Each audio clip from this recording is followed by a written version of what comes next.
Speaking of the NCAA tournament, they're breaking records with viewership. Like, great first round. Opening day was massive viewership on Thursday. As it went in through Sunday, it shattered more records. Like, so it's hard for me to, when a lot of people are going, oh, college basketball is broken. Well, people are tuning in to watch. Here's the thing. Here's the distinction that needs to be made. Because is college sports broken? Yes. Is it dying? No. That's, I think, the distinction that needs to be made. It is broken, but it is not dying. College football had great viewership numbers this past year. There are a lot of problems with college football, but people are still tuning in. The same goes with the NCAA tournament. Yeah, but it needs some management, needs some help, but people are still tuning in. Now, with the Sweet 16, the absence of any mid-majors, no Cinderella stories, some people are like, yeah, that's a real bummer for the NCAA tournament, while others are saying, well, you just have a bunch of recognized brands that are in the tournament now, and because these are bigger brands with bigger followings, viewership will continue to do very well. I think the viewership continues to do well, but in a lot of times engagement, hype, excitement, marketability, I mean, a lot of that's still going to be there because if you have the bigger schools, they have the bigger fan bases, they have the more viewers, and that leads to engagement, excitement, and all that kind of stuff. So it's not like it's bad for college sports to not have any mid-majors, but I don't think it's a good thing. Because again, what made March Madness March Madness?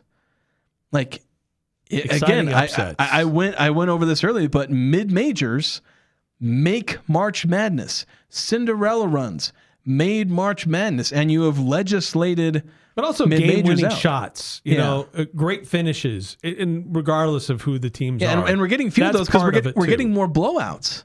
So that's one thing that's worth noting. Is there are a lot more blowouts than normal. There are a bunch of 100-point games. Some of that is because there's just more scoring these days. But like there's 100-point blowouts. There's just all these things where there are so many blowouts. We didn't see there were some crazy shots. I mean, the Kentucky VCU, was it? VCU upset North Carolina. No, but wasn't it the next one? Kentucky was facing somebody. Was it Santa Clara? Somebody. They were facing somebody, and there was like somebody made a shot with like 4 seconds left, and then they hit like a half-court shot to force overtime. I want to say Kentucky was involved in the game, but I can't remember which one. Was that Kentucky St. John's, and they ended up losing at the buzzer? Was it St. John's they were facing? It wasn't Santa Clara. Well, St. John's was like a 5 seed. What seed was Kentucky? And Kentucky won, I think. Oh, so you're talking about the opening? Yeah, the opening round.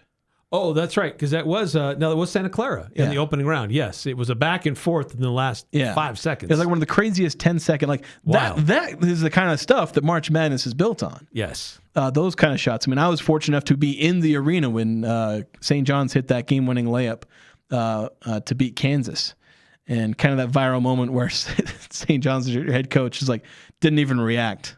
He's like, "Oh, it's a game-winning shot." Well, I guess we won. That kind of thing. So, and of course, the Kansas head coach too. He was pretty stoked. I mean, you can kind of tell he did. Was like, "Dang it!" You can kind of see that, but he was still pretty stoic himself. It's like trying to process the emotions of all that all in 1 second. While the St. John's players are like jumping all over each other. You got Patino over there just being like, "I guess we won." Yeah.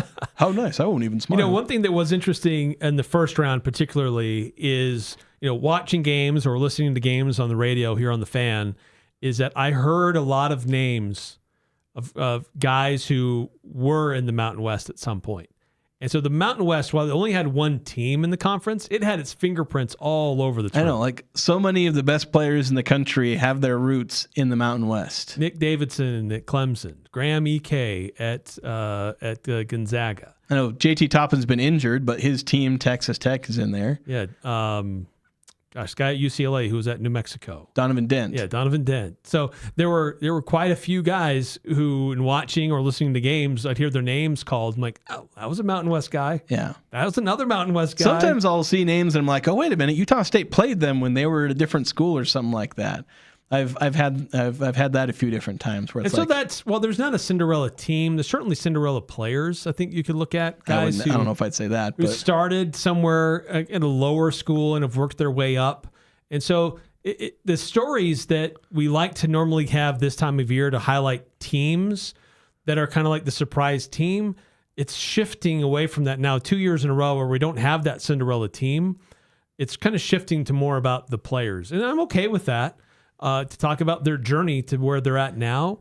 But it is kind of fun as a country to get behind the underdog. Yeah. And you can't really do that this year. Texas is not an underdog. And they're not a Cinderella. They're an underdog seeding-wise, but they're not a Cinderella. Yeah. So, yes, they have a low seed, and they're still in it, but they're not a Cinderella. Well, that's the thing. Like when I see on social media, the buzz of March Madness is everyone leading up to the tournament. They're like posting all these memes and Vines and TikToks and all these things being like, oh, that, white 6-foot accountant when he hits 10 threes on your team and busts your bracket on March Madness. Like that kind of stuff is all over the place. That's what people kind of live for with March Madness. And they watch the first round in anticipation of that happening. And they're going to keep watching the first round. People love the opening, weekend, the Thursday, just Thursday through Sunday, where you have 12.5 games that you're watching on Thursday and Friday. And then there's even though you're technically cutting the teams in half, you're still able to go wall to wall on Saturday and Sunday. Yeah. And people are going to keep watching those, and they're keep watching, hoping they're going to keep switching through the games, looking for the upsets and all those different things. But people are going to pretty quickly find out over the next few years, like this year is the second time we've not had a mid-major in the Sweet 16 in the 64-team era. First time was last year. And I bet the third time ever is probably going to happen next year. Or the year after that. Like we're going to have that keep happening. We're going to have 4 or 5 of those in the next 7-8 years. And I think it's going to slowly drain the madness from March Madness. People are going to stop looking forward to it as much. Are they going to watch? Probably. I don't think viewership's really going to go down. But no, it won't. But the spirit of March Madness is going to be drained from it. Yeah. People will still be entertained by college basketball. People still love college basketball. They're not going to abandon it because there's no Cinderellas. But it's not going to be March Madness. 9315 with a point on that same. The name says it all. Madness with all the upsets and Cinderella to get to the Sweet 16. And yeah, we just don't have that anymore. And we're not likely to see it as much. We can still have exciting games. Oh, and we can still have like mid-major basketball was still fun this year. The Mountain West was fun this year. Yeah. And so college basketball isn't dying. Mid-majors aren't dying. March Madness is just going to be a little less special. And the NIT will become littered more and more with mid-major programs. Yeah.